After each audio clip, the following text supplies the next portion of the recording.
Imagine un instant. Tu te réveilles un matin, et plus personne ne sait plus qui tu es. Ta femme te regarde comme un étranger. Tes enfants ont peur de toi. Ils ne te reconnaissent pas et ne savent même plus qui tu es. Ton nom a disparu. Tu existes, mais pour le monde entier, tu n'es personne. On ne te connaît plus. C'est exactement ce qui est arrivé à Ngoma. Et le pire, c'est qu'il savait pourquoi.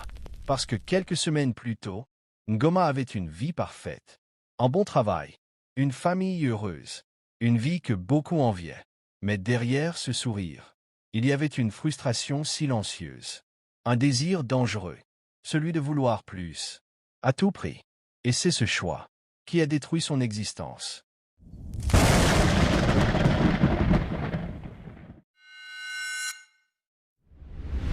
Ngoma avait une vie parfaite, un bon poste dans une grande entreprise, une femme magnifique, des enfants qui l'admiraient, et le respect de tout son quartier.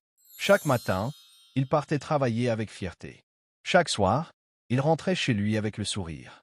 Mais au fond de lui, quelque chose brûlait. Ngoma n'était pas satisfait. Il voulait plus. Toujours plus. Plus d'argent, plus de pouvoir, plus de reconnaissance. Et surtout, il voulait la place de son chef. Kolo était respecté de tous. Calme, juste, apprécié, un homme que même ses ennemis ne pouvaient haïr. Et c'est ça qui dérangeait Ngoma. Pourquoi lui, et pas moi? Cette pensée est devenue une obsession. Jusqu'au jour où Ngoma franchit une ligne invisible.